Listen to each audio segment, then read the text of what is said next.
Hello. Lost in the Script, episode 129, face card. How y'all doing? Another Saturday here. We get right into it. Empress Regina, peace to the original source and the most high beautiful people on this Saturday's day. George, what's up, bitches? I grew up listening to Black Man Blues. Thanks, Mom. So Bobby Blue Blend is my favorite. Yeah, that's pretty much it. All Hollywood, the land of the sus at George Wilkins. All right, we're gonna get right into it. I guess we can.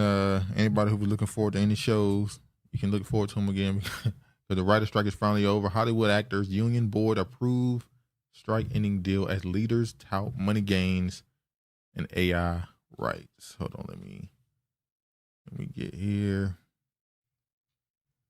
Okay. It says here, board members from Hollywood Actors Union voted Friday to approve a deal with studios that ended the strike after nearly 4 months, with the union leadership touting the gains after in weeks of methodical negotiations. Duncan Crabtree Ireland, Screen Actors Guild American Federation of Television and Radio Artists Executive Director and Chief Negotiator, announced at the afternoon news conference that the tentative agreement was approved with 86% of the vote. The 3-year contract agreement next goes to a vote for the union's members, who are now learning what they earn through spending the summer and early fall on picket lines instead of film and television sets. So that vote begins Tuesday and continues until December. What you thinking? For those of you who wanted your shows to come back, I guess a shout out to you. So you didn't care about From coming back? Yeah, I was looking forward to From coming back, but if it didn't come back, House I of the was Dragon? ready to say, oh well. House of the Dragon? I was looking forward to having to come back too. You looking forward to multiple shows. Don't shout out other people. You was looking forward to multiple shows too. Regina, we pay for a lot of streaming services, yet I mostly watch free YouTube. That's so true. Yeah. Obviously the streaming flat, Netflix is going up again. They're now going to $22. Well, T-Mobile pays for my Netflix as of this month. I got a deal package. And Apple too? Yeah, they pay for Apple. So well, a lot of people have about to go that route, I guess. Shout out to Ice. Let me go back here for a second. This is an update to a story. A story that took over the internet for a few days. The Riverfront brawl, or the Montgomery brawl as they call it. Man presses charges against co-captain in Riverfront brawl. What up, mystery man? Now, when I first saw the story, I thought it was the police or the state putting these charges against him, but it's actually one of the people that one of the white people. They're the ones who are pressing the charges. Montgomery Mayor Stephen Reed and police emphasized the charges didn't come from Montgomery law enforcement. A misdemeanor charge of assault has been filed against co-captain of the Harriet II, but the charge doesn't come from law enforcement. Instead, one of the white men charged in the brawl, Zachary Shipman, pressed the charges against the black co-captain, Damian Pickett, of hitting him first. But we saw the video. Did he hit him first? He did hit him when he threw the hair up, when he threw his hat up in the air. White dude stole off. They charged towards him. So no, when he threw the hat in the air, the white dude stole off on him or swung at least. When he threw his hat in the air, he charged towards him. No, he didn't. He threw it in the air and paused it. Remember, because everybody was talking about the emphasis on. I'm talking about the white dude charging towards him, not the black dude. He said, and funny enough, his name was Shipman, Zachary Shipman, which is funny. Neither the city nor Montgomery Police Department filed these charges. Reading Albert said in a statement Thursday, the Montgomery Police Department investigator only lists Mr. Pickett as a victim. Pickett repeatedly asked a group of men to move their boat, yada, yada, yada. We know all this stuff. Pickett will go to court on November 21st after hearing on the first charge. I hope that man sues and everyone plus the state possibly crazy. You know what you got to do. Come see me in the alley. White dude hit first. Yeah, he charged toward the black dude first. But it's funny enough they came out and made sure to emphasize that it wasn't them because they were afraid of the backlash. Yeah, they were afraid of that backlash that was coming. But when I first saw, I ain't gonna lie, I was geared up. But then they were like, "Nah, they ain't nice. Let me just show this." Well, more than 3 months after the Montgomery Riverfront brawl, charges have been filed against the riverboat's co-captain. Online court records show Damian Pickett is charged with third-degree assault. CNN is reporting that in a new complaint. One of the original defendants, Zachary Shipman, alleges he was not attempting to fight Pickett, all during an argument over a dockside parking spot. Shipman says he was only defending himself and suffered a bruised cheekbone after Pickett punched him in the face. That altercation quickly grew to an all-out brawl, all captured on video, igniting a social media firestorm. Shipman was previously charged with assaulting Pickett and is scheduled to go on trial later this month. He has pled not guilty. Pickett has not yet entered a plea. Well, he could be not guilty, obviously. Regina, that story is yet another example of how petty white men are when they lose. Oh, yeah. Captain Riverboat, man. But I don't get it. He knows there's video of this. There's evidence that this is not true. Why even bother putting charges on him? Because he's white and he says so. Like, you trying to get a win somewhere, and it's like, it's over already, man. Just move on. Although their businesses were affected, so maybe that's why. They would have a supermarket they had. I guess it's been negatively affected, though. He's like, I ain't letting shit go. All right.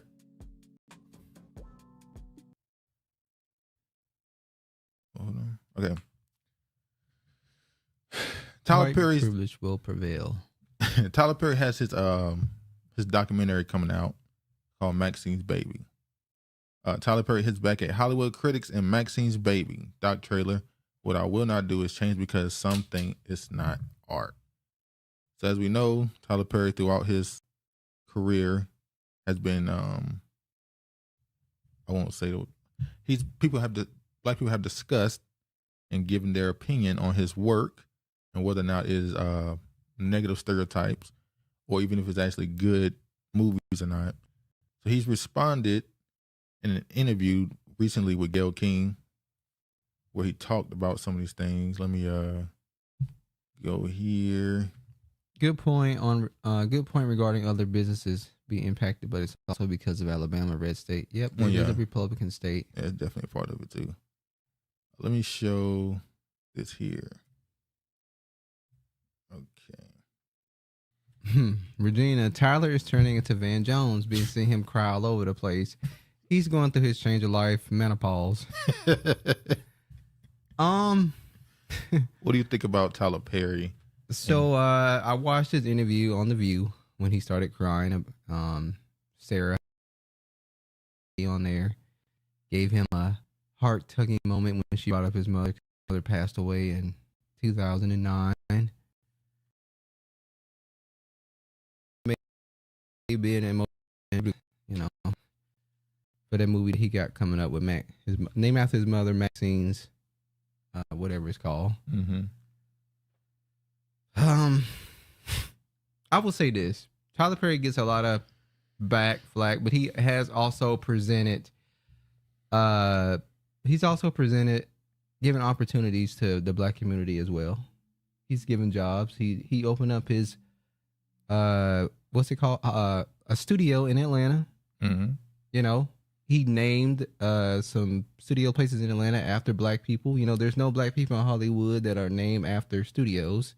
Mm-hmm. So he's tried to do some positive things. Do those positive things negate the image he has portrayed in his art? As far as? Well, he's not the first to do it. As you know, for whatever reason in Hollywood, a lot of black men feel the need to dress in drag in order to have success. His imagery of Madea, his imagery of black relationships and community in his movies, is that something that should be looked over because of the opportunities he gave those people? Do we not have people in our family that act like Madea? Should that be? Well, that's another thing. Now you ask another question. If that's true, do we want that to be put on the silver screen and become the ethnic image of our people? Or do ethnic image not matter? Not necessarily. I don't think it's fair that we just hold him to that stature when I brought up we've had people like Damian Wayne, who had a show called In Living Color, Wanda. He had characters on this show that did not present black women in the most positive light. It's not black people. Pardon me? I said black people. What do you mean by black people? In his movies, the relationships he create, it's always something very tragic in it. Well, because he's telling stories through the lens of his eyes with what he has seen in his life. Is he not allowed to do so? Does everything that he had put out has to be positive? Well, now I just said that. Do ethnic image? George, shut the fuck up. Do ethnic image count? Does what? Ethnic image matter? If something is to happen in the community, should it be put on the screen? So stories shouldn't be told. Everything should just be put in a positive light. So nothing should be left to the community. It should all be put on the screen. All of it.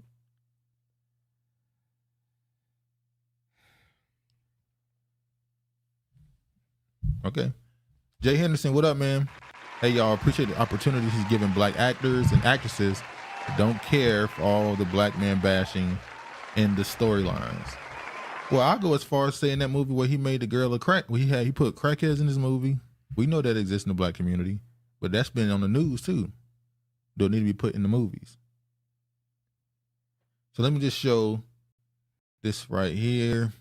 I want to show this little clip from the interview. Back. Hold on, I think it's at the 6-minute mark. All right. To see them put it all together, I was really. You know what else I thought was really interesting is that you've been criticized, particularly in the black community. And you did not shy away from that. The fact that they didn't shy away from it. Okay, they didn't shy, but you allowed it to be, because, like you said, if you didn't like it, you wouldn't have included it. It featured some of those critics. Yes, you featured some of the critics. Why was that an important part of the story for them to tell about you? Because we and all does that hurt you still? No, we all have critics. We all have people who don't understand. And when I get into those hoity-toity Negroes who don't understand, looking down their nose at everything and how dare, I marvel at them at how intelligent they are, but how they can miss the most simple things of what this truly is. And I marvel at any black person who wants to remove themselves from their blackness. There's this instant thing of, let me get away from where I come from. Let me get away from the Madeas of my family. Let me educate myself away from my blackness. Those people I don't have respect for. So if they have an opinion, great, you're educated. You get it. I hear you. But I can't respect what you're saying because you don't understand what this is and what this means to us. Black people like my mom, her story needed to be told. Yes. Because she has a story. Black people who worked really hard and it was all of those people who gave birth to us to be able to be that. So don't get me started on that. But Hollywood don't get me started on. Don't get me started on them Negroes, Gabe. I'm sorry. But let's talk about it. Let's talk about it. Hollywood didn't understand it either. They go, do you know who Tyler Perry is? Who is this guy? He's making so much money telling what kind of stories? What were you going to say? In other words, no, you're saying that there is a duplicity. Yeah, that there is the highbrow, if you will, or the intelligent black family. And then there are some country bumpkins, and you are telling every story in between that. Which is why, when you get into these conversations, it can be somewhat frustrating. No, I think some of us would resent that country bumpkin because I'm from Greensburg, Louisiana, too. And I mean that in the most complimentary way. No, I understand that, but no, I just here's what is important. Every person's story matters, right? My mother, who didn't have some great legacy to give me, she had a story, you know? Nobody knew her name, but they'll know it now because she had a story. And when I'm telling my stories, no matter how broad or how big, when I see them lift someone out of despair or see someone laughing and coming into theater one way and leaving another, I've done exactly what I was supposed to do. That's what matters to me. That is why. So we got enough. So basically saying anybody who don't like it, you can have your opinion, but he's not really interested in it because anybody he feels like those people look down on his content and the people he got in there. But what up, Brilliant? Peace to the guys and goddesses. There isn't a Tyler Perry promotion or product I was interested in seeing. Sad. According to George, man, what you doing, bruh? You gonna go in again, huh? What you think about his opinion on people's viewpoint on his art? I have no opinion. Okay. I think I already played this little part. I don't gotta play that one. Oh, this is the TV show a few months ago few months ago, me and Travis talked to this TV show, how bad it was. This show, Ruthless. This is one of Tyler Perry's productions. And I saw his catalog here. And all the TV shows and movies that he's put out. How much of this would you say you enjoy? How much have you seen, would you think? Just the early years or majority of it? The last show I saw about movie I saw about Tyler Perry, I want to say, was this movie here. What is it? Acrimony. That's the last one I saw. I don't recall the last movie I've seen of Tyler Perry, or a show. The last show I probably seen of Tyler Perry was House of Pain. I didn't see that Fall from Grace. I never seen Oval. Yeah, he got a whole bunch of Madea movies. What you think about? What up, Honorable? She said the commentary makes it seem like only the Boule people were against him. His criticism comes from all black people, regardless of the background. Yeah, I agree. He did try to make it seem like anyone who don't like his content were bougie, bourgeois, boule, looking down at their nose at people because they're not as good as them. That's not really what it is. Family That Prays was his best movie. Family That Prays. I don't remember that movie. I think I remember. Oh, that's one that had white people in it. I want to hear you. Lord, no lie. We were catching up on Ruthless last night. It's ridiculous yet informative. I want to show a clip from this TV show, Ruthless. How wild it can get. Look at this.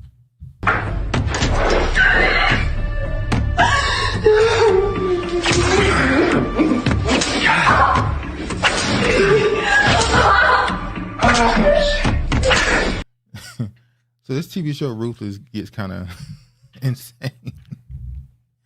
We watched the first 10 minutes of the first episode and never went past that.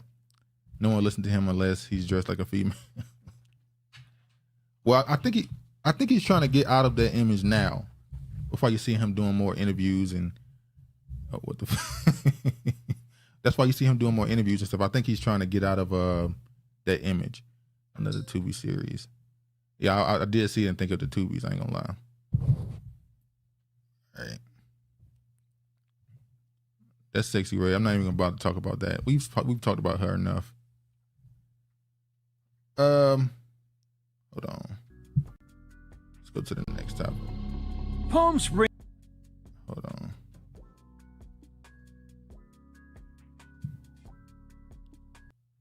All right. Descendants fight for reparations after Palm Springs razed neighborhood in the 60s. It was very funny. I've been surprised at how TP is actually a much better serious actor over Madea. Well, when he's actually been in movies and been himself, or at least a male, he's had better. To me, he was the better actor, but his money maker is Madea. Let me get to this. Palm Springs raised a minority neighborhood in the 1960s. Survivors and descendants are fighting for reparations. There's no hint or trace that we've ever existed here. Pearl Devers was just 12 years old when she says her childhood home was forcibly taken by the city of Palm Springs, California, in the 1960s. The home that my father built, it was burned, bulldozed over by the city free fire department. Now, this article right here is from November 10th, yesterday. It says, there's no hint or trace that we ever existed here. Not an ounce. That's the painful part. As many as 1,000 residents, mostly working class people of color, lost their homes during this time. They say with little to no warning. A state attorney general's report called what happened a city engineered Holocaust. And for decades, it was Palm Springs' best kept secret, Devers said. That is until now. Devers is currently part of a group of residents whose homes were taken and whose descendants are now fighting for reparations. It comes for the national debate rages over what, if anything, should be done to pay for America's sins against communities of color. What did you think about this one? Over in California, another neighborhood taken over, and then we ran out of more reparations banner. What did you think? It just shows a repeated history of them removing black people out of their neighborhoods and creating something different and making it seem like they never existed there. Same thing they did with the Hamptons, a few other places that black people popularized, and you wouldn't know they was there. hold on. This article right here was from April. This is when we first saw that the Palm Springs government burned down the neighborhood. Now they're seeking reparations. This is a update on that story we talked about a few months ago. Then I want to show this. Fact check, 35 million Black Americans descend from less than 450,000 African slaves. For many, it's puzzling questions. How can over 35 million Black Americans today trace their ancestry to fewer than 450,000 African slaves who arrived in the U.S.? The key to understanding the phenomenon is the principle of exponential growth. When a population experiences a constant rate of growth over time, it doesn't merely increase incrementally, it grows at an accelerated pace. This assumes that the growth conditions, such as the fertility rates, mortality rates, and migration, remain relatively consistent. So in this article, they just show what we already knew, but they got this from what's his name, Henry Louis Gates. When he did the report, he showed that most Black people come from a very small group of people from back then, obviously. But we know that not all Black people came from West Africa, but the ones that did, the bulk of the population, I would guess, that's where they come from, that small segment. And this is their fact check over here. Now I want to show, what's this? Oh, here we go. This one here. A debate brews among Black Ivy League students over representation, on campus. While some Black students on Ivy League campuses say they feel like a minority within a minority. So in this article, this was about the Black American students pretty much wanting to separate themselves from the Black immigrant community because they feel like we're already a small group here. And now because of the end of affirmative action and stuff, it's going to be even smaller. So we need to make sure that when we give out these scholarships and all this other stuff and a chance to get into the school, we need to make sure that there's a separation to understand some of these Black immigrants didn't come from the same background as a quote unquote descendant of slave. What do you think about this right here?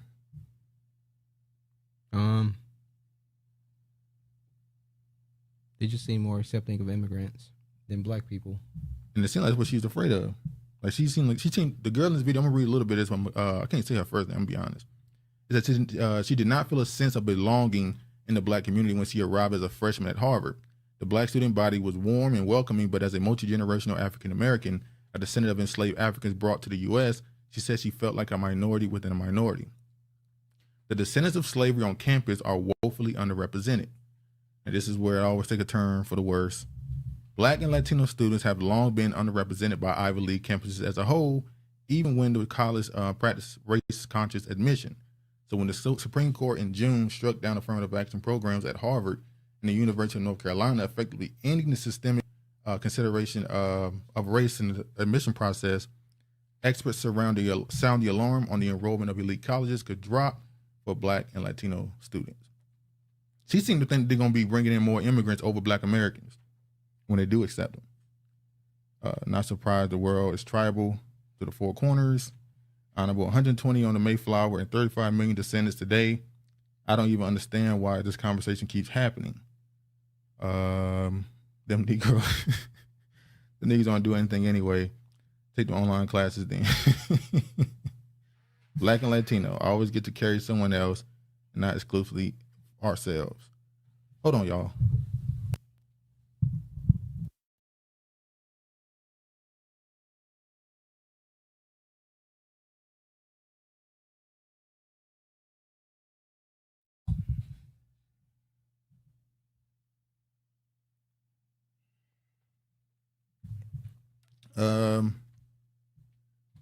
So yeah, that's pretty much what this article is about. But what more could they do for? I mean, unless she's pretty much asking kind of for affirmative action to be brought back, or she's asking for what everybody else is saying, which is a delineation on college applications. So that if you are going to accept Black people, make sure it's a specific group that has the background that is necessary, is needed. They don't have the background of the immigrants who sometimes come from the wealthiest families in their countries. Well, speaking of education, I want to show this. evolutionary role of curly hair, keeping early humans cool and hydrated. Latino culture sold out to the alphabet. Now, I'm not going to read this article. This article is pretty much saying that because of the curly hair, quote unquote, it led to bigger brains. But when they said curly hair, it really just meant the afro hair. So it's pretty much telling you that those people who, and I already went to this, the testosterone level, the hair, everything about you, they tell you every day that they lie throughout history about what all this stuff means. So it says here, curly hair does more than simply look good. It may explain how early humans stayed cool while conserving water, according to researchers who studied the role human hair texture played in regulating body temperature. The findings can shed light on the evolutionary adaptation that enabled the human brain to grow to modern day size. So I found that funny. And also I saw a little quote I want to read right quick. It's Genesis 28:11. I want you to talk about who this is talking about when you hear this. It says, and this is a person, Jacob. It says, and he lay up slaves and tarried there all night because the sun was set, and he took of the stones of that place and put them for his pillows and lay down in that place to sleep. Now, who can lay on that rock and it feel like a pillow still?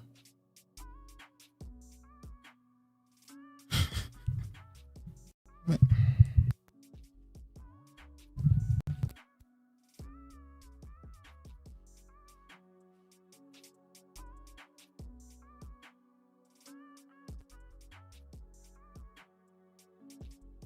Hey y'all, I'm sorry.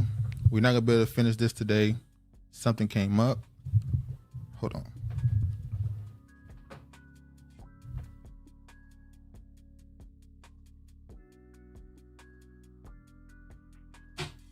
Yeah, really sorry about that. We're not gonna be able to finish this today. We might get to it tomorrow. We might have to wait till next week to do an episode. I don't know. Really sorry about that. Please forgive me. We could finish this one, but we can't finish this one today. Sorry about that.